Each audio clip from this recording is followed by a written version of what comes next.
Et puis, quand on lit quelque chose comme ça, on ne peut pas être indifférent. On ne peut pas être indifférent parce qu'il faut quand même faire l'effort de comprendre la souffrance que cette instabilité-là peut causer aux gens. Puis si on est juste un peu naïf à cet endroit-là, qu'on se dit « Ah, ben là, tu ne faut pas juger », je pense qu'on passe à côté de l'essentiel, pour vrai.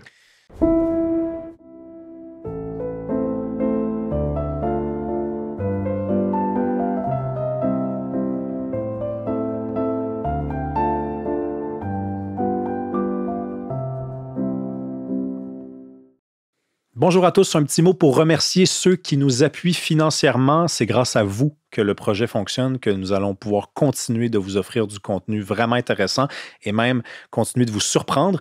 Ceux qui nous suivent comme ça et qui voudraient en savoir plus, qui voudraient accéder aux épisodes également d'avance, sans publicité, il y a 2 options qui s'offrent à vous. Vous pouvez descendre comme ça le curseur sur YouTube. Vous allez voir l'option rejoindre, se joindre, vous allez voir que pour une somme modique, vous allez accéder aux épisodes 3 semaines d'avance, sans publicité, et également du contenu exclusif pendant 3 mois. Sinon, on est sur Patreon également, le lien est dans la description. Merci, à bientôt. Bonjour à tous, bienvenue à un nouvel épisode d'Il reste du monde. Aujourd'hui, on plane à haute altitude. Je ne dis pas qu'on ne fait pas ça d'habitude, mais là, on va parler d'un sujet grave ou en tout cas d'un sujet très sérieux, la civilisation. C'est quoi une civilisation? Et c'est quoi surtout l'anti-civilisation ou en tout cas une anti-civilisation? Je reçois Étienne-Alexandre Beauregard.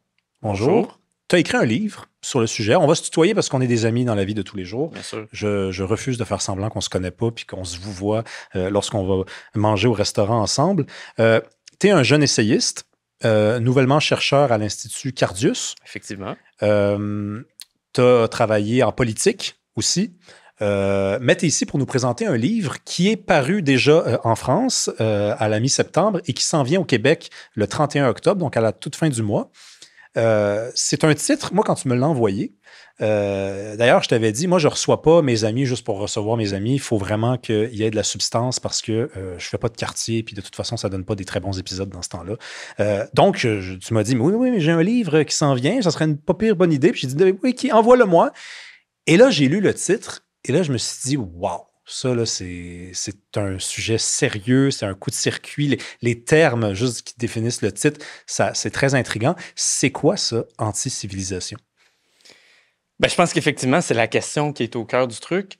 Moi, j'aime expliquer un peu le concept en partant du concept de civilisation. Selon un sociologue assez connu qui s'appelle Norbert Elias, il a écrit plusieurs livres là-dessus, il parlait du processus de civilisation, la dynamique de l'Occident.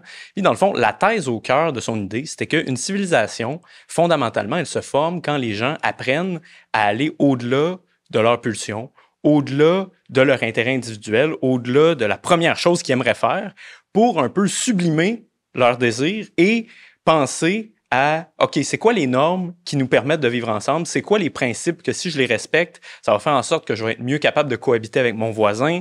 Et puis, dans le fond, la dynamique occidentale dont Elias parle, c'est justement l'idée qu'on dépasse l'idée de famille contre famille, ensuite tribu contre tribu, pour former justement des nations, ou les nations qui sont, comme Anderson dit, une communauté d'imaginaire. Mais en fait, Elias, je parle même de civilisation des mœurs. Hein? Oui, pour lui, exact. c'est les mœurs. C'est ça, c'est les mœurs qui font la civilisation, tout à fait. Puis c'est quand on adopte ces coutumes-là, quand on adopte des manières de faire qu'on a en commun, qu'on apprend vraiment à vivre ensemble, qu'on fait partie d'une civilisation. Et là, maintenant, j'arrive au anti. L'idée anti-civilisation, c'est quelque chose que je constate, puis qui pour moi est quand même... En fait, si tu me demandes le problème principal avec l'Occident aujourd'hui, parce que c'est pas juste vrai au Québec, c'est pas juste vrai au Canada, c'est vrai à peu près partout, j'ai l'impression que cette dynamique-là de civilisation, où on apprend un peu à mettre de l'eau dans son vin, où on apprend que c'est pas parce que j'ai envie de faire quelque chose tout de suite, surtout si je sais que c'est un peu dommageable pour mon voisin qu'il faudrait que je le fasse, j'ai l'impression que ça, c'est un peu un esprit qui est en train de reculer. Puis qu'on vit peut-être, dans quelque sorte, la déconstruction de cette civilisation-là. D'ailleurs, c'est pas anodin s'il y a beaucoup de gens dans la sphère politique intellectuelle aujourd'hui qui nous parlent explicitement de déconstruction comme si c'était un projet vertueux. Alors, ce livre-là, l'idée derrière, c'est de dire, OK, rappelons-nous pourquoi la civilisation existe, pour nous aider à mieux vivre ensemble, pour vivre, en quelque sorte, dans la paix, avec des choses qu'on a en commun en tant que citoyens, malgré nos différences. Et rappelons-nous que ces institutions-là, qui nous permettent, de toutes sortes de manières, de vivre ensemble, en mettant tous un peu d'eau dans notre vin, parce qu'on ne fait jamais tous complètement ce qu'on voudrait faire, sont quand même essentiels. Puis que si on souhaite vraiment les déconstruire, Si on souhaite aller à l'envers de ce processus-là, qui est essentiellement le cœur de l'Occident, il y a un prix à payer, puis ce prix-là, il est plus lourd qu'on pense. OK, on va aller dans l'ordre. Donc, civilisation, c'était nécessaire pour moi de te demander de définir évidemment le terme, parce que c'est le titre du livre. Mais donc, si anti-civilisation il y avait d'abord une civilisation. De quelle civilisation on parle? Bien, évidemment, on parle de la civilisation occidentale, là, qui est globalement, qu'est-ce qui fait l'Occident? Bien, souvent, c'est des nations qui sont historiquement chrétiennes, qu'on pourrait dire aujourd'hui post-chrétiennes, parce qu'en vaste majorité, elles sont laïcisées, pour ne pas dire en totalité. Mais il y a quand même, justement, un espèce d'esprit que ces nations-là ont en commun, et je pense que les dernières années, dernières décennies, avec la mondialisation qui s'accélère, aussi avec une certaine immigration de masse qui fait en sorte qu'on constate davantage le contraste entre les civilisations, nous ont permis de voir qu'effectivement, même si les nations ont des différences entre elles, que c'est tout à fait sain, il existe aussi quelque chose comme la civilisation, et puis les peuples occidentaux, en fait, font partie de cette civilisation-là. OK, puis il y a eu un âge d'or dans cette civilisation-là. Racontons l'histoire de cette civilisation-là. Donc, dans ton livre, tu remontes pas là, de façon... disons, soutenu sur la civilisation grecque et romaine. Là, je pense que tu veux pas non plus nous faire croire qu'il y a véritablement une communauté encore aujourd'hui totale d'esprit avec non, puis l'âge d'or, il n'est pas au Moyen-Âge non plus. Là, non. Donc, tu nous ramènes plutôt au 20e siècle, en fait. Ouais. Tu nous parles de l'homme ordinaire. Qui, par la suite, est devenu soudainement coupable de quelque chose. Puis on va y venir, ça aussi, dans les temps. Mais c'est quoi l'âge d'or de la civilisation occidentale, alors, celle qui t'intéresse dans ce livre-là? Bien, cette théorie-là, moi, je l'ai repris dans un livre d'un sociologue que j'aime beaucoup qui s'appelle Robert Putnam, qui est un des grands penseurs, en fait, de la cohésion sociale aux États-Unis. Et puis, son livre qui s'appelle The Upswing fait vraiment le parcours du 20e siècle. Et son constat, en fait, c'est de dire que dans la première moitié du 20e siècle, on a une dynamique de convergence entre les citoyens à l'intérieur des nations, qui ensuite s'est étiolée dans la seconde moitié du 20e siècle. Puis quand on regarde qu'est-ce qui se passe à ce moment-là, bien oui, il y a les deux grandes guerres, qui sont des moments traumatiques, mais qui vont quand même mener à une certaine cohésion. Il y a aussi, jusqu'aux années 70, le développement de l'État-providence. Bon, c'est un peu critique aujourd'hui, mais néanmoins, il faut quand même constater que tout ça, c'est le produit d'une dynamique culturelle où on a le grand phénomène économique de ce moment-là, c'est l'émergence d'une classe moyenne qui en vient parfois à englober les 2 tiers d'une population.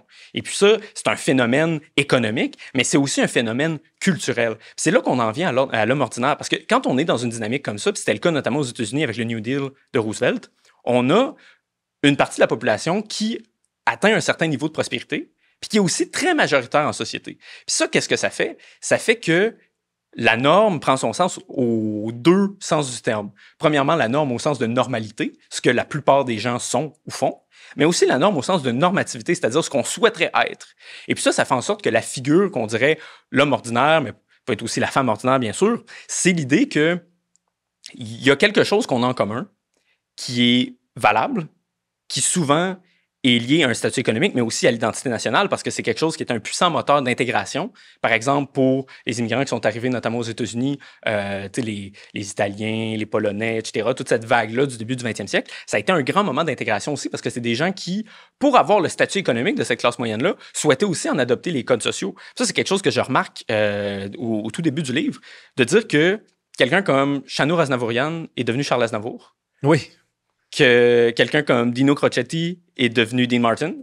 Ça, c'est pas quelque chose qu'on verra aujourd'hui. Puis aujourd'hui, on est dans une dynamique de différenciation, alors qu'à ce moment-là, on était vraiment dans une dynamique de convergence. Mais est-ce que c'est pas un point de vue un peu zemmourien, là, dans la mesure où Éric Zemmour s'était mis les pieds dans les plats là, il y a quelques années sur le plateau de Feu Thierry Ardisson, en notant que l'une des participantes à l'émission, je pense son nom, c'était Absatoussi, elle ne s'appelait pas Clémence, ou je me rappelle plus le nom. Corinne, dans le cas Corinne, exactement.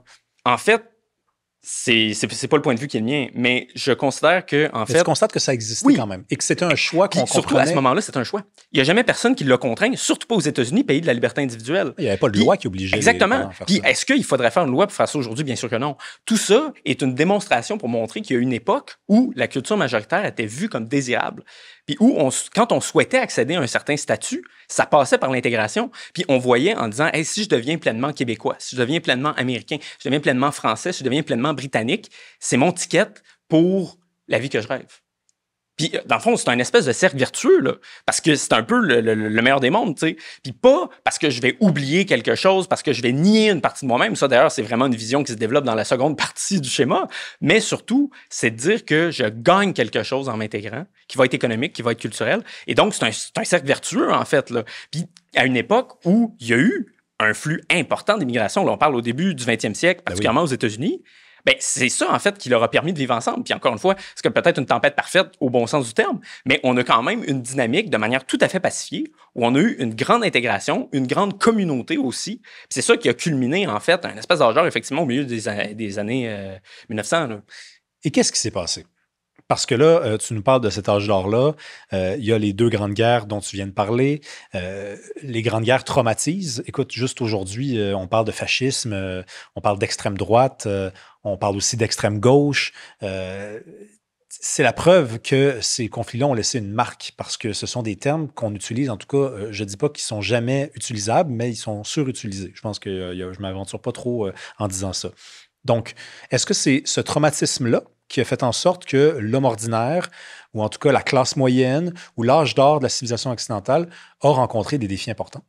Bien, on ne peut pas vraiment affirmer qu'est-ce qui a causé le changement de valeur, mais je pense que c'est assez consensuel de dire que la Seconde Guerre mondiale puis le traumatisme qu'elle a engendré a certainement changé un peu la vision qu'on a du concept même de majorité et aussi du concept même de minorité. Puis le livre que je cite dans Anti-civilisation à cet effet-là, c'est Eichmann à Jérusalem de Hannah Arendt, qui est devenu un grand classique. Puis laisse-moi raconter un peu, ça vient d'où ce livre-là, parce que Hannah Arendt, donc, est journaliste pour le New Yorker. Elle est reporter au début des années 60 à Jérusalem pour le procès donc de Eichmann, qui est l'un des plus importants responsables là, de l'équipe nazie, là, qui était un des acolytes d'Hitler. Tout à fait, associé à la solution finale. Et donc, il subit un procès. On l'a trouvé, je pense, auparavant au Brésil ou en Argentine. En Argentine, probablement. Et en Argentine. Et là, donc, on l'amène à Jérusalem et il sera condamné à mort. Et Hannah Arendt, elle rapporte ce qu'elle observe dans ce procès-là. Par contre, c'est assez teinté d'une certaine façon, ce reportage-là. Qu'est-ce qu'elle nous dit de Eichmann? En fait, ça part déjà du sous-titre du livre qui s'appelle « Essai sur la banalité du mal ». C'est une thèse qui est très stimulante intellectuellement, mais qui néanmoins n'était pas vraiment collée sur les faits, parce que la thèse d'Arendt, et qui colle tout à fait avec la défense d'Eichmann, lui, il arrive là devant le tribunal, puis il dit... Vous savez, moi, j'ai jamais vraiment eu d'opinion particulière à l'endroit des Juifs ou à l'endroit de l'Holocauste. Là. Moi, j'étais fonctionnaire. J'ai fait ce qu'on m'a demandé. Puis, s'il m'avait demandé de tuer ma mère, ça, il dit littéralement, s'il m'a demandé de tuer ma mère pour garder mon emploi, je l'aurais fait parce que, moi, je faisais juste suivre les autres. L'affaire, par exemple, c'est que lui, il voulait se dépeindre un peu comme, justement, d'abord, pas coupable directement, pour sauver sa peau, évidemment, mais aussi, il voulait un peu faire en sorte que les gens interprètent ses actions dans le cadre de la moralité qui est dominante à cette époque-là, c'est-à-dire un peu l'éthique kantienne du devoir, là, de dire que les devoirs priment sur mes pulsions personnelles, puis bon, si on me demande de faire ça, si j'ai l'autonomie de la volonté, comme dit Kant, ben c'est ça. Alors que, dans les faits, Eichmann avait donné des entrevues en Argentine où il disait des trucs comme moi, je suis très fier d'avoir éliminé 6 millions d'ennemis du Reich, et puis j'étais un bureaucrate au nom de mon sang et de ma race. Donc, on constate que c'était un fasciste doctrinaire. Là. Oui, c'est une stratégie dans le cadre de son procès, comme tous les condamnés. Et puis le scandale là-dedans, c'est que Arendt a marché dedans, puis moi, je pense qu'elle était assez brillante pour reconnaître que c'est pas ça. Mais la thèse, si on se met du point de vue du philosophe, est très stimulante. Dans le fond, ce qu'elle nous dit, c'est que, vous voyez, c'est comme ça que le mal arrive. C'est quand on arrête de se poser les questions, quand on suit notre devoir, et puis, quand on apprend à obéir, quand on se dit « Ah bon, toutes mes pulsions sont pas bonnes, puis bon, s'il y a une autorité supplémentaire qui me dit de faire ça, je vais le faire. » Et puis, dans le fond, elle, sa thèse, c'est de dire que la Shoah est un peu née de l'absence de pensée et d'un espèce de conformisme. Et là, après, c'est facile de surinterpréter ça en disant « Ah, conformisme égale fascisme. » Et donc, l'expression de l'individualité, l'expression de la pulsion, c'est ça qui va nous sauver, c'est ça qui va nous permettre d'être plus authentiques et qui va faire en sorte que des tragédies comme celle-là, parce que c'est bien une tragédie dont il est question, n'arriveront plus. Mais c'est une vraie interprétation. Toi, tu dis c'est stimulant. Moi, je dirais que c'est aussi dangereux parce que dans la mesure où aujourd'hui, il y a des gens à l'extrême gauche qui qui cite souvent ce livre-là en disant l'homme ordinaire, il faut s'en méfier. L'homme ordinaire, derrière lui, se cache le mal. L'homme ordinaire, il peut sembler être pacifique, banal, inoffensif, en train de faire sa petite affaire, mais qu'est-ce qui se cache en arrière de sa tête pendant qu'il fait sa petite affaire? Donc, les considérations d'Hannah Arendt sont lourdes de conséquences parce elle aurait pu aussi simplement, et je pense que ça aurait été peut-être plus prudent de faire ça, d'autant plus qu'elle était juive, de dire le mal, il existe. Il y avait des gens qui étaient mal intentionnés. D'ailleurs, on peut les citer à la source. Ils ont dit c'est ces choses-là. Donc, à la suite de la sortie de ce livre-là, on commence à se douter. On commence à douter finalement de l'homme ordinaire. On commence à penser, donc, dis-tu, qu'il est capable du mal et il faudrait peut-être interroger la société qui l'a bâti. Oui, bon, c'est toujours difficile d'imputer un phénomène de société à un seul livre. Néanmoins, mais la pensée philosophique, ça a des conséquences. C'est une pensée, puis tu disais l'extrême gauche. Moi, je pense qu'il y a beaucoup de centristes aujourd'hui qui pensent ça, hein, parce que toute l'espèce de mentalité un peu technocratique, élitiste, puis je pense que dans une époque où on parle beaucoup de populisme, c'est quelque chose qui nous interroge beaucoup. C'est l'idée que la majorité, les gens ordinaires, même s'ils n'ont pas l'air trop menaçants, dans le fond, il y a comme une espèce de fasciste latent en eux, puis que si on donne le pouvoir aux politiciens élus, là, qu'est-ce qui va arriver? On serait mieux d'avoir une espèce de structure technocratique, que ce soit des juges, que ce soit des bureaucrates, que ce soit des universitaires, qui, eux, ont la raison. C'est juste une petite minorité, ils sont peut-être pas représentatifs, mais c'est pas grave. Je pense qu'il y a une bonne partie, effectivement, de la vulgate antidémocratique qui circule aujourd'hui, qui peut être retracée en partie à cette intuition-là que Arendt avait, là. Puis d'ailleurs, il y a des gens qui citent mal Tocqueville, mais qui diraient que Tocqueville, dès le 19e siècle, avait parlé de tyrannie de la majorité.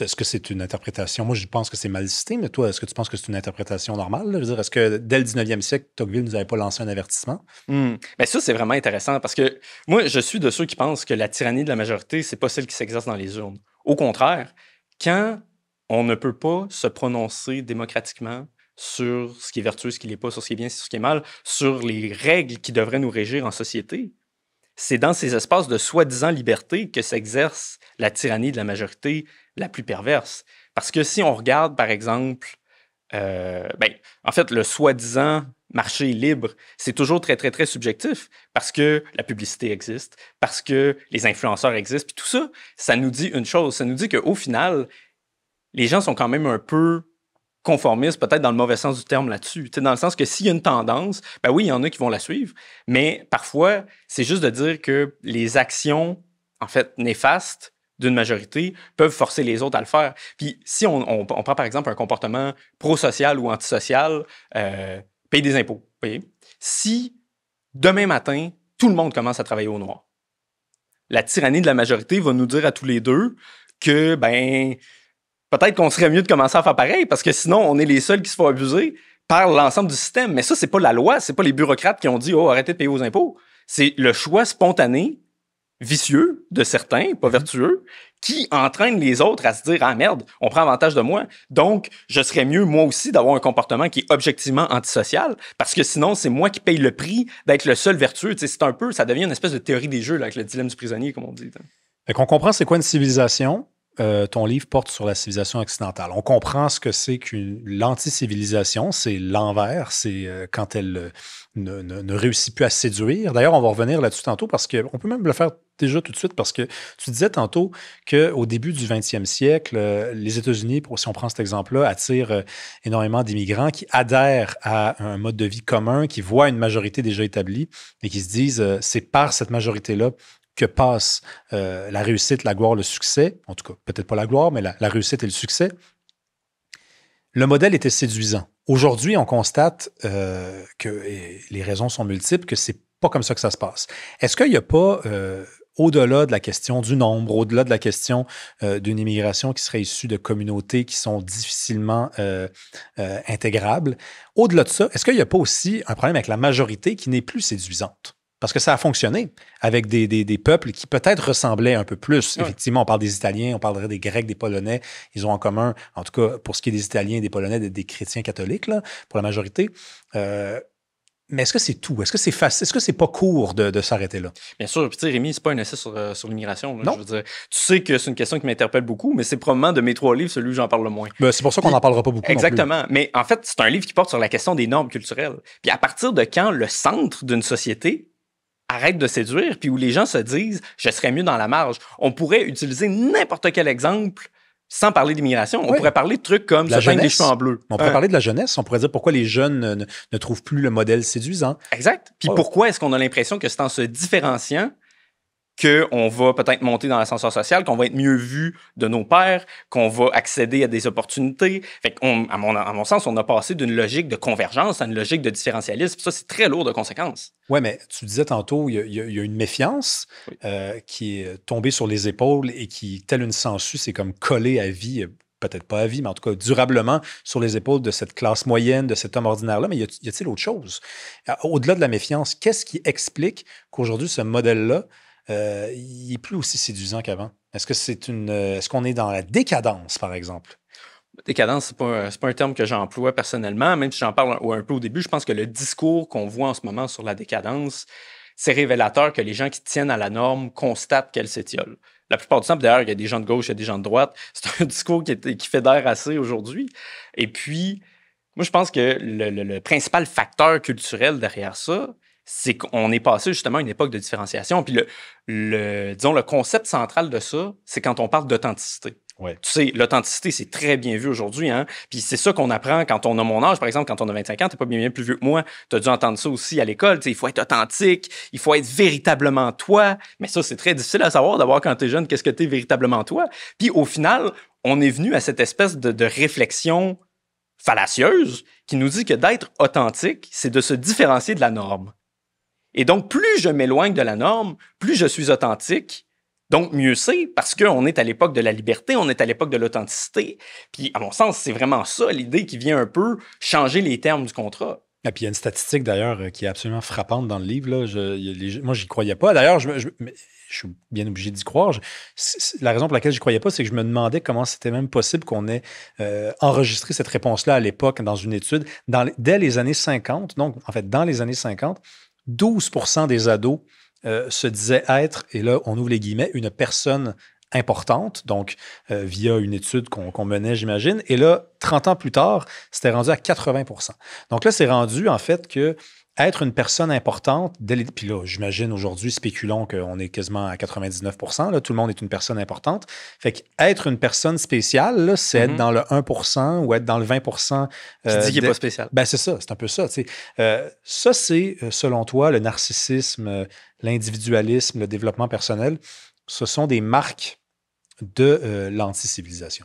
Ben, tout à fait. C'est à partir du moment où on fait le processus inverse de ce que LIH décrivait. Au lieu de construire le collectif, au lieu de construire la base qui nous permet de vivre ensemble, on va essayer de récupérer les briques un petit peu là, du mur en arrière de toi pour dire « Ah ouais, mais là, il faut que je construise mon authenticité à moi. Puis c'est comme ça que je vais me bâtir. » C'est un peu un cercle vicieux où on se dit « Pour réussir, il faut que je déconstruise la norme. » Alors qu'on a eu, puis c'est ça que j'essaie de rappeler, à la première moitié du siècle, un cercle vertueux où on disait c'est en construisant quelque chose qu'on a en commun qu'on réussit tous à s'élever. T'sais. Mais est-ce que c'est pas un peu aussi parce que les enfants d'aujourd'hui, qui ont évidemment des parents et qui, eux, ont eu des parents, de génération en génération, ils se sont transmis un certain discours de la déception. C'est-à-dire, on s'est dit, regarde, moi, mon arrière-grand-père était allé à la guerre. Puis aujourd'hui, à la guerre. Donc, c'est comme si l'arrière-grand-père était allé pour rien. C'est comme si cette civilisation-là que dans ton livre, sans dire que tu sacralises, mais que tu mets quand même sur un piédestal puis que tu représentes comme un modèle supérieur à celui qui est le nôtre aujourd'hui, bien, ce modèle-là, oui, a fait ses preuves, mais il a aussi énormément déçu. Donc, on se retourne contre lui. Bien, il y a une part de ça qui est probablement vraie, puis je suis content qu'on arrive à la question de la transmission parce que c'est un autre des gros fils rouges du livre. Puis moi, d'ailleurs, si on veut parler aussi de la montée du conservatisme chez les jeunes, pour moi, c'est la raison pour laquelle on le voit en ce moment. C'est même peut-être un peu la solution que tu présentes à la fin du livre. Oui, c'est une solution, mais c'est aussi une conséquence de ça. Dans la mesure où je pense effectivement qu'à l'époque des boomers, pour ne pas les nommer, il y a eu cette déception-là, où on s'est dit, ouais, est-ce qu'on a hérité depuis X nombre d'années, X nombre de générations? C'est effectivement, ça produit la guerre, ça produit toutes sortes de choses qu'on n'aime pas aujourd'hui. Donc, si on arrête de le transmettre, ça va mieux aller. Puis c'est ça l'erreur. Parce que, après, ça se perd vraiment. Tu sais, je veux dire, après, il y a eu les X, il y a eu les Y, là, il y a les Z. Moi, je suis un Z, probablement toi aussi. Puis là, c'est juste qu'on commence à être loin là, de la source de transmission. Puis s'il y a quelque chose qui était valable, supposons qu'il y a quelque chose de valable là-dedans, puis supposons qu'il y a une part d'ombre aussi, je le reconnais, je pense qu'on est tous conscients de ça, je pense que c'est quand même mieux, pour être des individus libres, de connaître d'où on vient, pour ensuite être capable de faire le tri entre le bon grain et le vrai. Puis le pari fou des boomers à cette époque-là, ça a été de dire, justement, interdit d'interdire. On recommence à zéro. La génération c'est lyrique. Le début d'un temps nouveau. Oui. Puis toutes ces histoires-là, où on a dit justement, puisque le passé nous a déçus, ben on va l'effacer. Là. C'est un tableau, on peut juste... Puis après ça, nos jeunes qui nous suivront recommenceront à zéro. Puis là, je pense qu'on arrive pas mal au fond. Là. Justement, quand on est à une époque où 80% des jeunes disent « je suis une personne unique », où tout ce qu'on leur a dit à l'école quand c'était question de savoir c'est quoi développer ma personnalité, c'est d'abord tu es unique, sois authentique, et puis deviens toi-même. Mais si tu n'as aucune idée dans quelle communauté, dans quelle nation, dans quelle famille tu as grandi, comment tu peux savoir t'es qui? Ben oui, comment tu peux savoir que tu es unique aussi? Parce que si tout le monde... Parce que être unique, ça veut dire être totalement différent. Mais si tout le monde se pose les mêmes questions, ben vous êtes soudainement pas du tout unique. Là. Vous êtes tous pareils. Par contre, vous posez, c'est les questions qui ont changé. C'est qu'on ne se pose pas les mêmes questions. Ça, on va y revenir à ce modèle de civilisation où il y avait, par exemple, un rapport à la sexualité qui était différent, un rapport au religieux qui était différent. Les gens, ils se réunissaient autour de quelque chose.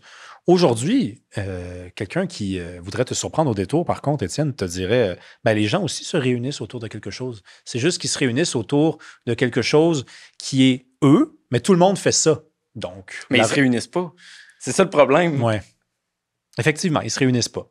Les deux logiques ne sont pas équivalentes. En tout cas, certainement pas. Ben, ils ne font pas collectivité, ça, c'est sûr. Ça. En termes de cohésion sociale, c'est quand même un peu la grande question derrière ce livre-là. Ben, on peut pas dire que le fait d'être réunis autour de normes et d'une culture qu'on a en commun, c'est équivalent au fait d'être réunis autour d'un certain nombrilisme.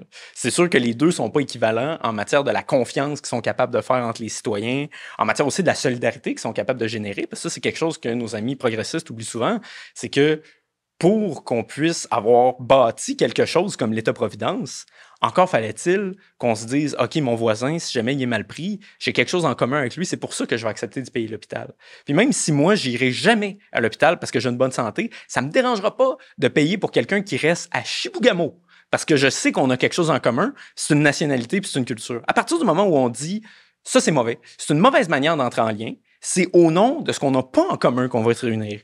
Mais l'être humain, malheureusement, ne fonctionne pas comme ça. On est des êtres viciés, on est des êtres faillis. Et puis, c'est pas comme ça qu'on entre en communion. Puis au contraire, on est une bébête tribale un peu. Puis c'est pas forcément quelque chose qu'on souhaiterait dans l'absolu, bien sûr. On aimerait tous être généreux et en punir. Mais c'est pas vrai que les gens pensent comme ça. Puis à partir du moment où c'est nos différences qu'on met de l'avant, puis que ma manière de réfléchir à mon concitoyen, c'est qu'est-ce qui nous sépare? Bien, c'est sûr que, est-ce que je vais avoir envie de faire quelque chose pour lui? Est-ce que je vais avoir envie, justement, de sacrifier mes pulsions personnelles parce que je sais que ça va être mieux pour lui puis pour l'ensemble? Si j'ai l'impression qu'on ne partage plus rien, bien évidemment que non. Oui, mais on te répondra qu'il fut un temps où on faisait quelque chose pour le prochain et ça n'a pas donné ce que c'était censé donner. C'est-à-dire que, moi, en passant... je te suis là-dessus. Mais l'histoire a été très décevante. Oui. Elle a déçu beaucoup. La promesse n'a pas été remplie. Puis c'est à se demander si c'était pas un mensonge, en fait. Le New Deal, l'Amérique, le rêve de l'Amérique. Il y a des gens qui ont été à la guerre et qui se sont dit c'est la dernière fois qu'on y va. Et là, ça redevient une obsession, ça redevient peut-être même un événement possible à court terme, à moyen terme. Donc, il n'y a pas quelque chose comme non seulement un retournement vers le soi qui est vicié et qui est plein de défauts, mais aussi un instinct de survie. C'est-à-dire que l'être humain voudrait survivre, donc il ne va pas utiliser les mêmes méthodes qu'avant, parce que ces méthodes-là l'ont emmené proche de l'éclatement. Écoute, je suis tombé sur un documentaire il y a quelques semaines qui s'appelle « The Decline of Western Civilization ». C'est sur la musique punk. Okay. D'accord? Donc, c'est un documentaire qui est fait au tournant des années 80. Et c'est une femme qui réalise ça. Puis je pense qu'elle a fait une série de 3 documentaires sur la musique. Puis dans le premier, c'est la musique punk. Puis elle suit des bands qui aujourd'hui ne font plus de musique, mais qui sont redevenus mythiques, et en bonne partie parce que beaucoup des chanteurs de ces bandes-là ont fait des overdoses. D'ailleurs, tu en parles dans ton livre de la surconsommation, des opiacés, de la crise des opiacés aussi au Canada. Mais ces gens-là, au tournant des années 80, en Californie, bien que le punk, évidemment, est parti de l'autre côté de l'océan, ils disaient, nous autres, là, à chaque jour de notre vie, on se lève et on a l'impression que la bombe va nous tomber sur la tête. Ça peut péter quand on veut. Alors, nous, ce qu'on va faire, c'est qu'on va l'oublier. Alors, on va crier, on va tomber dans des mosh pits, donc on va se foncer dedans. Et là, tu les écoutes parler, puis tu te dis, tu sais, as un sourire sur le bord du visage en disant, voyons donc, ils sont insouciants, c'est la décadence, il n'y a aucune organisation dans leur discours. Et en même temps, tu te dis, mais ce sont des enfants. C'est une génération déçue. Une génération à qui on a dit, ça va marcher, tu vas avoir un travail, tu vas être capable de t'acheter une maison, il n'y aura pas la guerre, ça va être l'enrichissement. Puis ils se sont rendus compte que c'était pas aussi simple que ça. Mais l'affaire, c'est que je pense que c'est peut-être difficile pour certains, surtout les intellectuels, qu'on aime penser rationnellement, qu'est-ce qu'on voudrait comme société idéale, etc. Mais la vérité est ainsi faite qu'on vit dans un monde qui est imparfait. Tu sais. Puis une citation de Solzhenitsyn que j'aime beaucoup qui dit « La ligne entre le bien et le mal, elle passe au milieu du cœur de l'homme. » Ça, c'est probablement la vérité la plus fondamentale dont on va jamais être capable de s'extirper. Puis justement, tu parlais de la crise des opioïdes. Je pense que ça vaut la peine quand même de faire le détour par ça. Tu sais, on va prendre deux exemples. On va prendre l'abolition de la police puis la décriminalisation de la drogue. Okay? Oui, deux mesures qui sont très populaires. Deux mesures qui sont très populaires par nos déconstructeurs, là, qui nous expliquent que il y a quelque chose d'un peu oppressif quand même à empêcher les gens de se shooter, puis surtout de les criminaliser pour ça. Puis de l'autre côté, qu'en plus la police, brutalité, puis tout, puis dans le fond, ce serait mieux s'il n'y en avait pas. Mais ça, c'est le même réflexe. C'est de dire, à cause d'une réalité qui est imparfaite, on se dit, on peut juste supprimer ce qui est, au final, juste un espèce de compromis entre toutes sortes d'intérêts contradictoires qu'on dit, bon, ben, c'est comme ça que la civilisation va tenir. Là. Mais c'est quand même quelque chose qui tient avec du scotch tape et avec un peu de broche, là, dans le sens que c'est pas une solution utopiste parce qu'on vit dans un monde qui est pas parfait. Fait que si on regarde la drogue, ça, j'ai la chance d'avoir quelques amis qui demeurent à Vancouver. Puis bon, quand on est au Québec, on voit un peu moins cette réalité-là, puis on est très chanceux pour ça. Parce que eux, surtout dans le downtown Eastside à Vancouver, ils ont vraiment vu au sens fort qu'est-ce que c'était à partir du moment où le gouvernement de David Eby, NPD, Colombie-Britannique, a demandé au fédéral de décriminaliser certaines drogues dures. Puis il y avait la MDMA là-dedans. Oui, toutes sortes de choses. Ouais. Et puis, des trucs comme l'héroïne aussi, je n'abuse. Et puis, en fait, on est arrivé au moment où la police ne pouvait plus intervenir si quelqu'un shootait dans un parc, dans un autobus, dans des trucs qui sont fréquentés par les gens ordinaires qui vont quelque part. Là. Qu'est-ce que tu penses qui est arrivé? Bien, évidemment, les gens ont commencé à shooter dans les parcs puis dans les autobus parce que, curieusement, si tu permets aux gens de faire quelque chose, ben ils vont le faire. Ah oui, ben oui. Puis, pire encore, ils ont commencé une politique formidable qui appelait le Safer Supply. C'est-à-dire qu'on appelle la réduction des méfaits, etc. Puis là, ils se sont dit, mais parce que, tu sais, des fois, il y a un peu de la mauvaise drogue qui est passée par des gens un peu tout croche. Mais là, avec le gouvernement, on va payer de la drogue, mais qui va être vraiment propre là, pour les personnes qui sont dépendantes. Puis qu'est-ce qui est arrivé? Ben, surprise! La quantité de drogue qui circulait à Vancouver a augmenté. Puis il y a même des pushers qui commençaient à prendre celle-là pour la revendre. Mais tu sais, n'importe qui avec une once de sens commun aurait pu venir voir ça à 100 km/h. Mais parce qu'on n'aimait pas la réalité imparfaite, on a décidé d'aller là. Maintenant, passons à l'abolition de la police. Ça, c'est vraiment intéressant. Dans la vague George Floyd en 2020, là, c'était the thing, là, l'abolition de la police. Là. C'était ça qu'il fallait faire parce que il y a des bavures à certains moments, il y a des gens qui manquent de tact, il y a des gens qui font usage d'une violence excessive, souvent avec des préjugés à l'endroit de certaines communautés, etc. C'est une réalité qui est imparfaite. Et puis, on s'est dit, qu'est-ce qu'on ferait si on faisait juste supprimer la police? Puis cette expérience-là, elle est arrivée à Portland, une ville très progressiste où il y a des activistes qui ont pris le contrôle d'un quartier, Capitol Hill, puis qui ont dit à partir de maintenant, la police ne rentrer plus. Puis là, le conseil municipal, pendant quelques semaines, a accepté. Puis la police n'est pas rentrée. Puis qu'est-ce qui est arrivé? Des viols, des vols. Des morts. Aussi. Parce que, surprenamment, quand il n'y a pas de police, c'est la loi de la jungle. Ça, le cynique dirait qu'on le sait depuis au moins Thomas Hobbes en 1600. Oui, le Léviathan. Exactement. Mais trop de liberté, donc, c'est la liberté? C'est ça, trop de liberté. Quand vous donnez toute la latitude à quelqu'un en lui faisant confiance... Puis là, ça part de Rousseau, ça aussi, là, de dire l'homme est bon, là, donc il faut pas s'en méfier tant que ça. Vous pouvez même lui tourner le dos, puis vous retournez, puis il aura fait le bien autour de lui. Ça, par contre, tu nous dis c'est un piège parce que on a des preuves que lorsqu'on fait confiance totalement à l'homme, qu'on l'encadre pas, qu'on oublie que la liberté s'arrête là où celle de l'autre commence, eh bien là, on a des preuves matérielles, documentaires de la décadence, finalement. Moi, j'insiste sur ce mot-là. Moi, je pense que à partir du moment où il y avait quelque chose et que cette chose-là s'effrite, parce que c'est comme ça qu'on a commencé l'entretien, et qu'on fait un pied de nez à ce qui existait avant, volontaire, tu sais, l'abolition de la police, Ouais. à un moment même où il y a de plus en plus d'enjeux de sécurité, ben, c'est un pied de nez. Parce Oui. que c'est de dire, il y a quelque chose d'absurde dans la posture. C'est clair, c'est clair. Moi, j'aime mieux déconstruction parce que ça montre à quel point c'est volontaire. On pourrait dire que la déconstruction engendre peut-être la décadence. Oui. Parce que décadence, c'est un peu l'imaginaire de quelque chose qui meurt lentement. Tu sais, par exemple, tu as la gangrène, ton pied pourri. Tu sais. Mais dans la déconstruction, il y a vraiment ce geste actif de dire il y a quelque chose d'insatisfaisant avec la situation actuelle, avec la civilisation, trop contraignante, brime les individualités, brime les particularismes, etc. Donc, il faut déconstruire, ça va donner mieux. Puis ça, ben, ça engendre une décadence objective là, d'à peu près tous les indicateurs de cohésion sociale. Puis c'est justement ça que Putnam mesure dans son upswing pour revenir à ça. Puis il constate justement que les indicateurs de cohésion sociale, la confiance entre les citoyens, etc., ça monte jusqu'à peu près années 60-70, puis là, ça baisse. Tu parles de narcissisme, d'individualisme, toute l'idée du développement personnel. On note que dans presque toutes les librairies de grande surface, et même les librairies indépendantes, les livres qui se vendent le mieux sont des livres de croissance personnelle. Tout le monde veut s'accomplir et tout le monde veut être unique en même temps.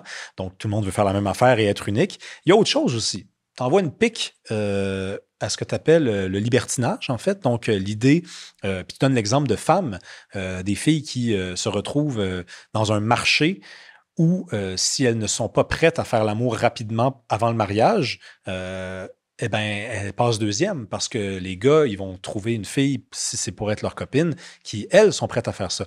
Donc, le libertinage aussi, c'est une forme d'anti-civilisation. Bien, ça, c'est un exemple de tyrannie de la majorité, d'abord. On en parlait tout à l'heure, qui vient d'une penseuse britannique qui a écrit un livre formidable, à mon avis, qui s'appelle The Case Against the Sexual Revolution. Elle s'appelle Louise Perry. Et puis, son constat, c'est de dire que, encore une fois, au titre des choses qu'on a déconstruites, qu'on n'aurait peut-être pas dû déconstruire, la famille et le mariage en font partie. Parce que, au-delà d'être une affaire de pulsion, au-delà d'être une affaire de passion, c'est aussi une institution économique, mais aussi sentimentale, qui assure la stabilité pour les gens.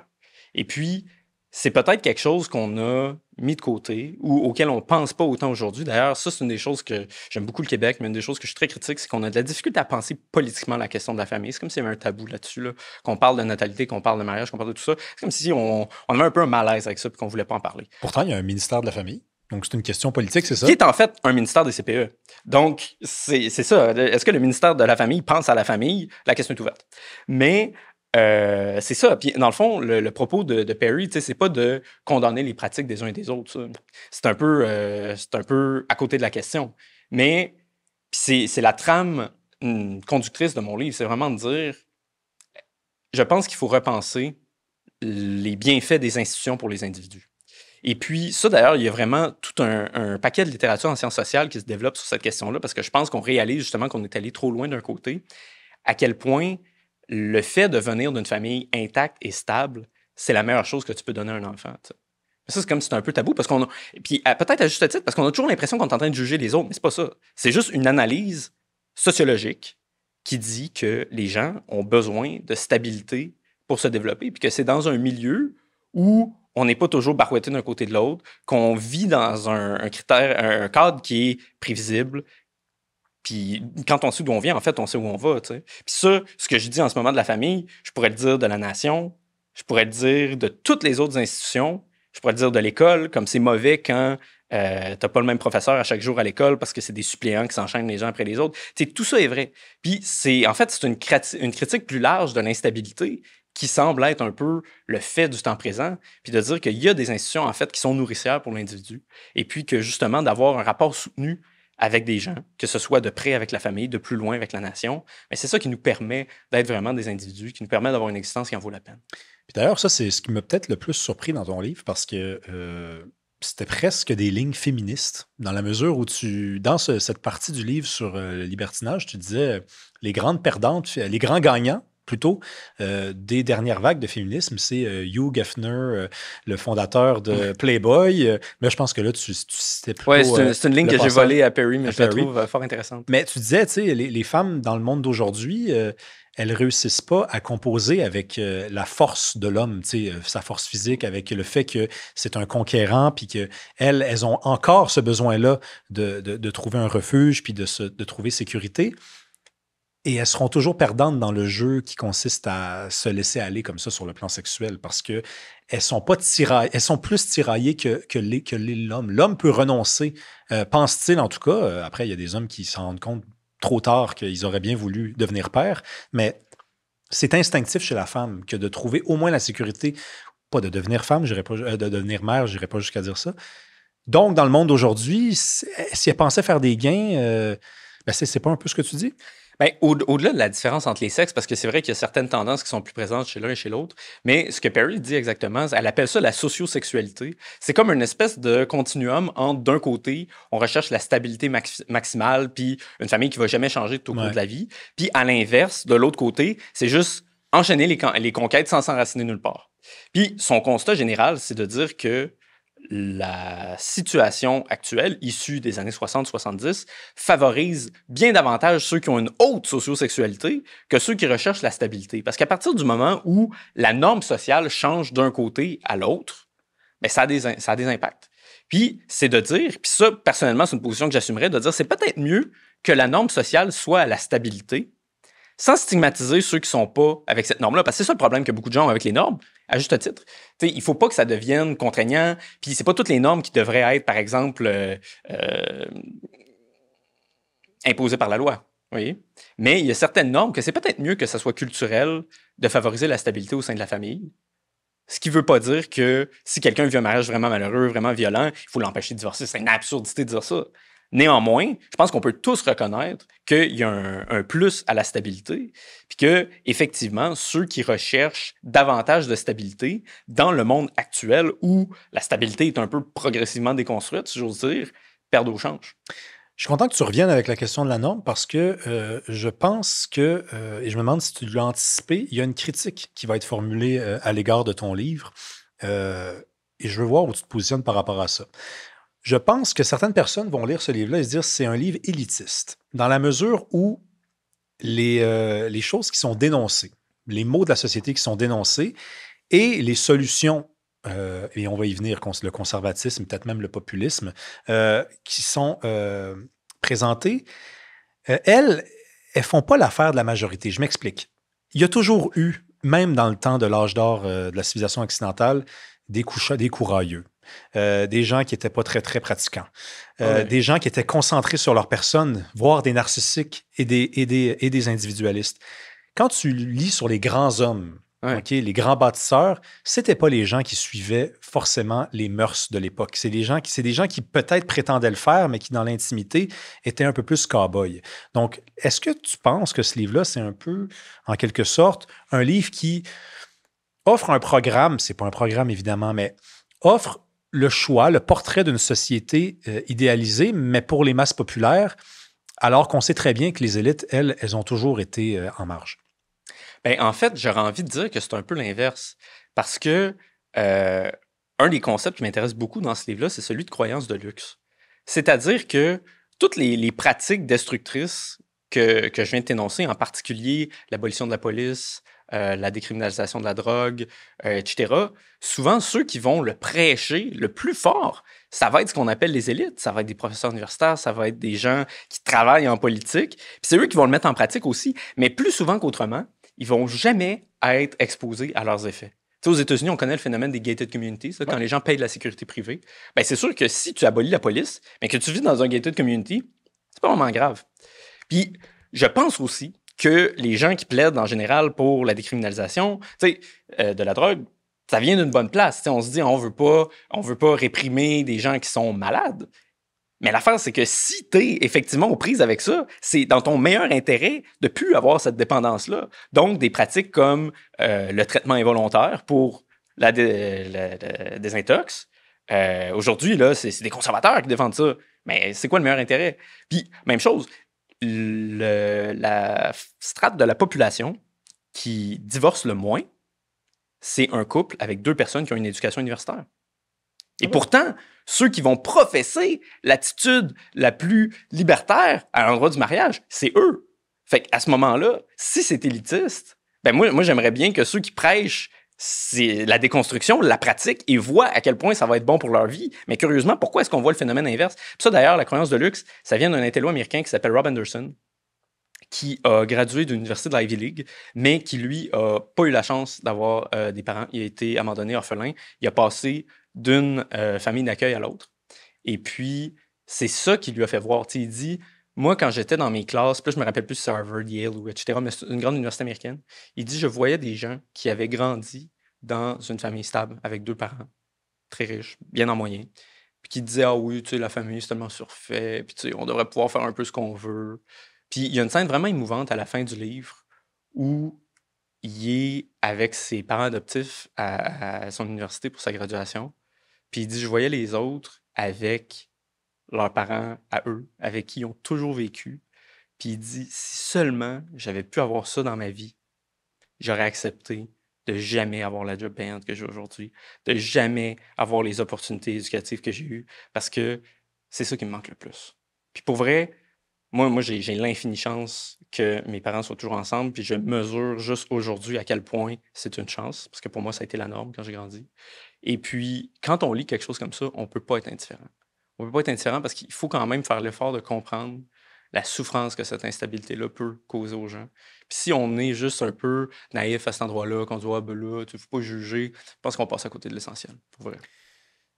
Parce que t'es quand même au courant que c'est, et je te talonnerai plus après, là, mais c'est un reproche qu'on pourrait faire. C'est-à-dire, on pourrait dire, les élites ont tout intérêt à ce que les masses arrêtent de se poser des questions à leur sujet à elles. C'est-à-dire, l'ouvrier, plus il pense à lui, plus il questionne l'autorité, plus il questionne le fait que sa place, elle est à cette échelle-là.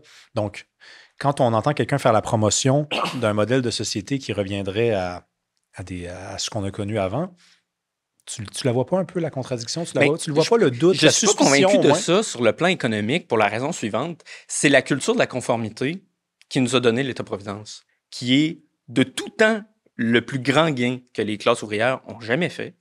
Et puis, c'est la culture de l'authenticité qui est en train de le déconstruire en faisant en sorte que les gens se reconnaissent plus les uns dans les autres. Puis que, par exemple, je constate ça à ma propre échelle, puis je le constate chez certains des amis qui ont mon âge aussi. On voit toutes sortes de choses de protection sociale qui existent, puis on est quand même voir que le gouvernement nous paye ça, c'est bien étrange. Tu sais, je veux dire, quand tu grandis un peu à l'ère du vide, à l'ère de la liberté, à l'ère de prends rien pour acquis, ben juste tu regardes ces protections-là qui existent, puis qu'on est chanceux d'avoir au Québec en majeure partie, puis on se dit comme, voyons donc. Mon point, c'est de dire que la culture contemporaine, dans l'état actuel où la cohésion sociale est, ne serait pas capable d'engendrer ce dont on profite tous collectivement aujourd'hui. Puis ça, je pense que c'est un constat qu'il faut faire. Puis de dire, ben OK, en 2025, là, si on avait une culture, une population, une société qui est aussi éclatée qu'elle l'est, est-ce que les ouvriers seraient capables de gagner l'État-providence? Puis si on regarde nos ouvriers aujourd'hui, c'est lesquels? Là? C'est les gens qui font du Uber. D'ailleurs, il y a quelques mois, le Journal de Montréal a fait un dossier exceptionnel là-dessus, Uber Eats. Des gens qui gagnent bien en dessous du salaire minimum, qui sont essentiellement une main-d'œuvre très, très, très bon marché, qui souvent n'ont même pas de statut légal, qui sont complètement exploités par une application qui, elle, fait du profit sur leur dos. Puis est-ce que ces gens-là vont se syndiquer aujourd'hui? Est-ce que la culture contemporaine va faire en sorte que les chauffeurs Uber vont se syndiquer? Écoute, je ne pense pas. Mais non, c'est ça, parce qu'ils ne vivent pas en communauté. Ah Chaque individu est une entreprise. Chaque individu a une mission, la même, par contre. C'est ça, c'est toujours ça un peu le paradoxe. Ton livre n'est pas un programme politique, évidemment pas. Mais c'est quand même bien fait parce que vers la fin, il y a, et tu me diras si le mot est le bon, mais il y a des solutions. C'est-à-dire qu'il y a en tout cas des avenues possibles que tu rends disponibles comme ça, au moins à l'œil du lecteur. Tu parles de conservatisme. Tu réhabilites aussi, d'une certaine façon, un mot qui a très, très mauvaise réputation, qui est le mot populisme. Tu lui donnes pas toutes les qualités qu'il n'a pas, mais tu lui enlèves quelques défauts qu'on prétend qu'il a. Commençons avec le conservatisme. C'est quoi pour toi le conservatisme? Puis en quoi ça pourrait être une façon de se sortir du pétrin? C'est une grande question, mais ça, je suis content de pouvoir y répondre parce que s'il y a bien un terme qui est galvaudé aujourd'hui, je pense, c'est conservatisme. Puis on vit quand même dans un curieux pays où il y a toutes sortes de partis qui sont mal nommés. Par exemple, des partis libertariens qui se disent conservateurs. Puis là, tout d'un coup, quand je dis je suis conservateur, on va me dire ah, fait que tu veux couper les taxes. On est un peu trop taxé. Néanmoins, c'est pas à ça que je pense quand je pense au conservatisme. Puis, l'anti-civilisation en soi, c'est un peu ma définition de ce qu'est le conservatisme, c'est-à-dire de reconnaître que fondamentalement, l'être humain, sans les institutions qui donnent sens à sa vie, à son existence, il est mal en point. C'est sans la famille, sans la nation, sans un milieu de travail où on s'épanouit, sans une école où on est bien, sans toutes ces institutions-là, qu'aujourd'hui, on tend à regarder avec suspicion. Qu'on dit, oh, il brime ma liberté. Attention, hey, là, si j'ai un enfant, là, ça veut-tu dire que je pourrais plus aller au bar là, lundi soir? Là, merde. Si je fais partie d'une nation, ça veut-tu dire que là, je suis obligé de parler une langue, mettons, genre le français, ah, burk. Puis, mettons, là, que je vais à l'école, là, puis qu'il me donne un uniforme. Quelle horreur. Puis si je travaille, mettons, ça veut-tu dire que ben là, je pourrais pas faire ce que je veux à toute heure du jour, il faut que je rentre à une heure en particulier, il faut que je parte à une heure en particulier. Quelle horreur. Mais pourtant, la thèse un peu audacieuse, j'imagine, de réhabiliter le conservatisme aujourd'hui, c'est de dire que toutes ces institutions-là dont on fait partie, elles donnent un sens à notre vie. Et puis si on ne les avait pas, on serait bien plus mal en point. Puis moi, c'est pour ça que je dis souvent, je suis un conservateur du bien commun. C'est ça, d'ailleurs, le titre du dernier chapitre pour un conservatisme du bien commun. Parce que je pense que si on veut comprendre le conservatisme aujourd'hui, puis surtout le comprendre comme réaction à cette déconstruction-là, il faut qu'on mette le concept de bien commun au cœur de ça. Parce que si le conservatisme ne sert pas à, justement, reconstruire un peu ce qu'on a perdu en commun pour avoir une société qui a une meilleure cohésion, qui, au final, va être probablement plus généreuse envers les individus parce qu'ils vont tous accepter un peu de mettre de l'eau dans leur vin pour bâtir une culture commune, pour bâtir des normes, ben on va tous en sortir gagnants, j'en suis convaincu. Puis même les minorités, même ceux qui ne se reconnaissent pas dans la norme. Puis ça, c'est un peu audacieux à dire aujourd'hui parce qu'on comme elles l'ont déjà fait, d'ailleurs. Exactement. Puis c'est pour ça que de regarder un peu en arrière, ça nous permet de voir que on n'est pas dans un jeu à somme nulle. On n'est pas dans une dynamique d'affrontement où c'est mon individualité contre la tienne. Puis à partir du moment où il y a une norme qui vient au-dessus de nous, puis qui dit attention les gars, ça va être ça les règles du jeu, comme ça vous ne taperez pas sur la gueule, comme ça vous allez tous pas exactement avoir ce que vous voulez, mais vous allez tous pouvoir en sortir relativement satisfaits. Ben ça, c'est comme si on n'était plus capable de tolérer ça. Puis pour moi, il y a un problème fondamental quand on arrive à ce point culturel-là. Fait que oui, effectivement, il faut essayer de reconstruire ces institutions-là qui nous dépassent et dans lesquelles, au final, on finit toujours par arriver à quelque chose de mieux parce qu'elles sont plus grandes que la somme de leurs parties. Mais à partir du moment où on pense juste la société, on pense juste les institutions comme une espèce de concours entre des individualités, puis qu'il n'y a rien qui est plus grand que la somme de ces parties, qu'on perd tous au jeu, si je fais quelque chose pour toi, je perds quelque chose, ben ça peut pas fonctionner, en fait. Là. Pourquoi le conservatisme a si mauvaise réputation? Parce que je t'écoute m'en faire la définition, puis je me dis, en t'écoutant, que c'est peut-être la seule façon de voir le monde qui n'est pas une utopie, dans la mesure où le libéralisme poussé à l'extrême, c'est la table rase. Et il y a rien de réaliste là-dedans. La déconstruction, c'est le mot que tu as utilisé beaucoup de fois tantôt. La déconstruction, c'est la table rase. C'est de dire, il n'y a rien avant qui valait la peine, alors on va... Et ça, l'individu ne se reconnaît pas là-dedans. Pourtant, l'individu, lorsqu'il entend en moyenne le mot conservatisme, il grince des dents. Tu te dis, c'est parce que des fois, on ne l'associe pas bien aux forces en présence. Hein. Le Parti conservateur du Québec, par exemple. Très libertarien, peu conservateur. Ben c'est ça. C'est-à-dire que moi, j'ai déjà reçu Éric Duhem ici, puis on parlait de conservatisme, puis c'était pas mon conservatisme. Et je pense, modestement, que mon conservatisme était plus proche du conservatisme tel qu'il est entendu par la philosophie conservatrice. T'sais. Donc... pourquoi alors, est-ce que c'est parce qu'il y a des porte-paroles qui sont pas assez clairs quand on parle de conservatisme? Est-ce que le conservatisme, tu as toi-même utilisé le mot réaction? Est-ce que c'est parce qu'il y a quelque chose de réactionnaire dans le conservatisme? Tu vois, tu voulais parler de populisme, on a parlé d'élitisme tout à l'heure. On va parler de populisme. Je pense que la raison pour laquelle le conservatisme a mauvaise presse, c'est parce que les gens qui écrivent la presse sont les gens les moins conservateurs. Puis c'est normal. C'est pas une pique que je fais. Puis ça, d'ailleurs, c'est un penseur américain que j'aime beaucoup qui s'appelle Patrick Deneen qui dit « Pourquoi je parle d'un conservatisme du bien commun? C'est parce que les communs, les gens qui n'ont pas accès au micro qu'on a en face de nous en ce moment, les gens qui, justement, ne sont pas allés dans les grandes écoles, les gens qui vont faire le salaire moyen, bien, c'est l'élément le plus conservateur d'une société. Pourquoi? Parce que ce qu'on pourrait appeler, sans aucune condescendance, les petites gens, c'est aussi ceux qui savent que la vie est difficile, qui savent que, justement, la perfection, elle n'existe pas en ce monde, qu'on peut jamais vraiment avoir tout ce qu'on veut, Alors que quand on a un côté plus bourgeois, plus élite, que justement, on est rentré dans toutes les meilleures écoles, à 25 ans, on faisait 120 000, je sais pas, etc. T'es rentré stagiaire dans un grand cabinet d'avocats. T'as vécu dans cette vie-là qui est celle d'une mini-minorité, mais qui est quand même celle qui gouverne. Pour des raisons qui sont pas forcément mauvaises. Moi, je suis pas contre le fait que ce soit les gens qui ont certaines compétences analytiques, etc., qui soient dans les postes de pouvoir. Néanmoins, je pense qu'ils devraient avoir l'humilité de reconnaître qu'ils devraient gouverner pour plus qu'eux-mêmes. Parce que si on a un 30 une espèce d'élite qui est allée à l'université, etc., qui gouverne complètement les 70 qui vivent une réalité complètement autre aujourd'hui, qui n'ont pas la même vision du monde, ben exactement, il est là le vrai élitisme. Puis c'est sûr que quand tu n'as pas connu des grandes difficultés, quand, justement, quand tes parents ont toujours été ensemble, quand tu as toujours tout réussi dans la vie, tu as rentré premier coup, tu as passé le barreau, bang, de même, là, je parle comme si j'étais avocat, je ne sais pas du tout. Là. Mais c'est sûr qu'à ce moment-là, tu peux te dire, effectivement, oui, voyons donc, c'est quoi cette idée-là de penser que la nature humaine n'est pas parfaite? Moi, ma vie a toujours été parfaite, tout va bien, c'est quoi le problème? Fait que je pense qu'il y a ce réflexe-là aussi qui explique que cette vision-là, un peu plus terre à terre, qui est celle du conservatisme bien compris, elle peut pas vraiment percoler chez ceux qui ont jamais connu le genre d'adversité que le conservatisme postule est au cœur de la nature humaine. Alors, je voulais qu'on parle de populisme. Ça aussi, c'est un mot qui a honnêtement très mauvaise réputation. Puis je pense que, au même titre que le conservatisme, c'est assez rare qu'on rencontre des gens qui ont la même définition, finalement, de ce terme-là, qui est sorti de chacune de nos bouches pourtant. On a tous utilisé le mot populisme ou populiste depuis 3 ans, puis je ne suis pas sûr qu'on a la même définition. Moi, ma définition, puis tu me diras si tu approuves celle-là, c'est l'idée qu'on doive se méfier des institutions. Pour moi, c'est ça le populisme. Quand quelqu'un est populiste, c'est quelqu'un qui ne croit pas tout ce qu'on lui dit. C'est quelqu'un qui interroge, pour des bonnes ou des mauvaises raisons, les institutions. Toi, tu nous parles dans ce livre-là de l'importance des institutions. Tu nous dis, les institutions, elles ne sont pas apparues par hasard, elles sont apparues parce qu'elles ont été créées par des gens qui partageaient les mêmes mœurs. On reprend la formule de Norbert Elias. Est-ce que le populisme est compatible avec un respect des institutions? Encore une fois, formidable question.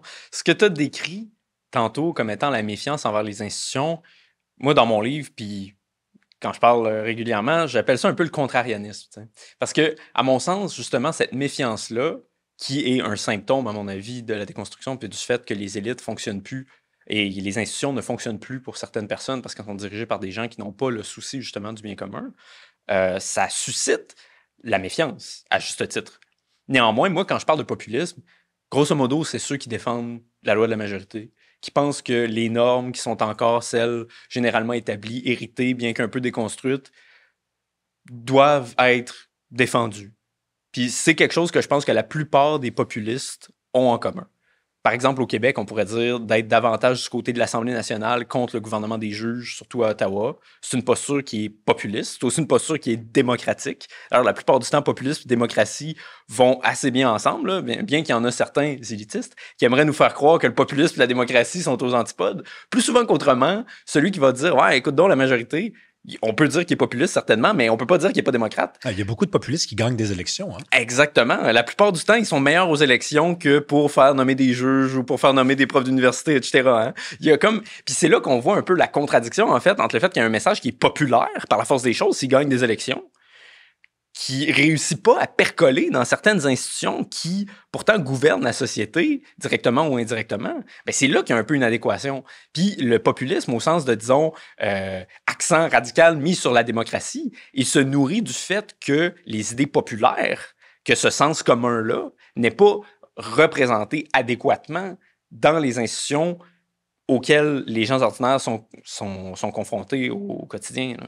Mais est-ce qu'on se rejoindrait pas au milieu, mettons toi et quelqu'un qui appartiendrait totalement à une famille idéologique qui t'est opposée, en disant que le populisme, c'est une réponse pas exactement sexée, pas exactement reluisante à un vrai problème. C'est-à-dire, tu viens de le dire, il y avait des idées dites populaires qu'on avait tues, dont on faisait semblant, qu'elles n'existaient pas. C'est-à-dire, le sort de la classe moyenne, le coût d'achat, le prix de la vie, le coût de la vie plutôt. On avait oublié ces questions-là. On parlait beaucoup de genre, surtout dans les universités, faut-il dire, mais la gauche, en tout cas, elle avait perdu un peu le fil. Et là, donc, le populisme survient. C'est pas super beau, c'est pas super sexy. Ça pourrait se présenter sous des plus belles robes, mais en même temps, il fallait quand même reparler de ces enjeux-là. Là. C'est pour ça que je te dis, c'est pas une façon de se rejoindre au milieu, ça? Ben, je sais pas si c'est une façon de se rejoindre au milieu, mais effectivement, je pense que dans le moment culturel où on était, par exemple, en 2015, il fallait brasser le cocotier. C'était légitime qu'à ce moment-là, on soit encore au stade de la colère, puis que surtout des gens qui ne sentaient pas qu'ils étaient représentés dans la plupart des institutions qui gouvernent la culture, etc., qui n'ont pas les chances que nous deux, on a. C'était normal qu'il y ait quelque chose qui s'exprime comme ça. Puis moi, j'enlève rien à ça. Néanmoins, je pense qu'on est au stade là, où, tu sais, 2015, là, hey, Trump qui est élu, le Brexit, là, ça commence à faire longtemps. Là, ça fait 10 ans. Puis moi, je fais le pari un peu d'essayer de penser plus loin que ça. Puis de dire, OK, si on veut reconstruire une culture forte, si on veut reconstruire une cohésion sociale, si on veut continuer de bâtir une société plus égalitaire, pourquoi pas?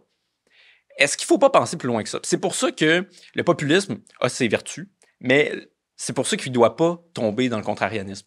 Parce qu'à ce moment-là, si on dit, bon, les institutions, par exemple, les universités ne nous représentent plus, donc il faudrait abolir les universités.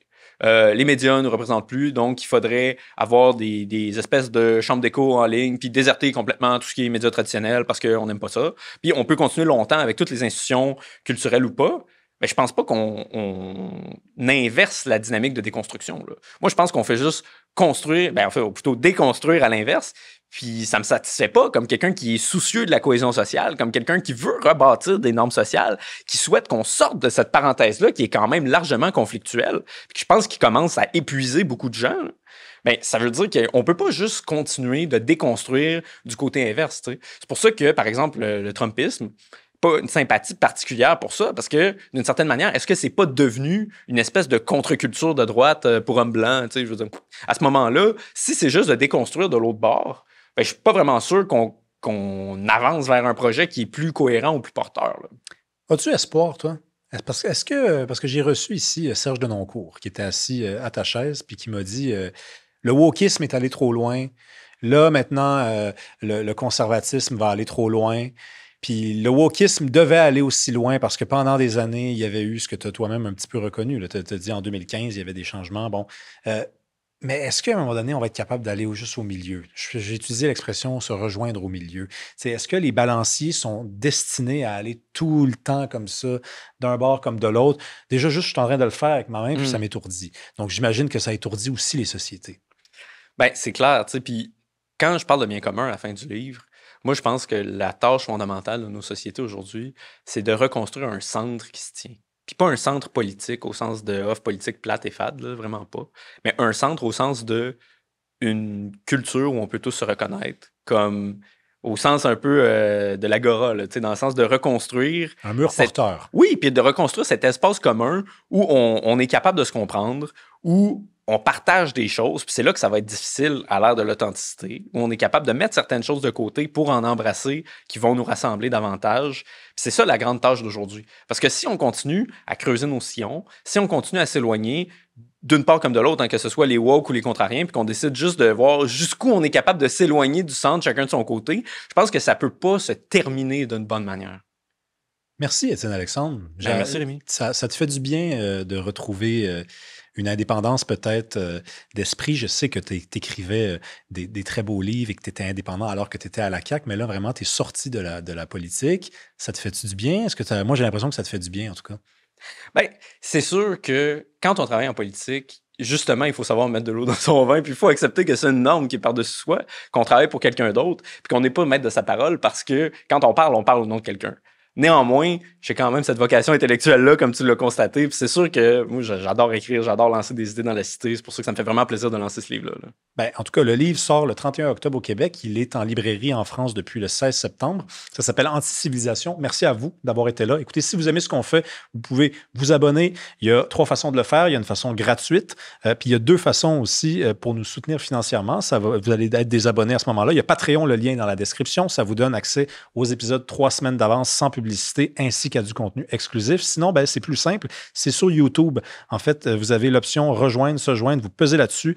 Même chose, vous avez les épisodes 3 semaines d'avance sans publicité ainsi qu'un accès à du contenu exclusif pendant 3 mois à mardi prochain.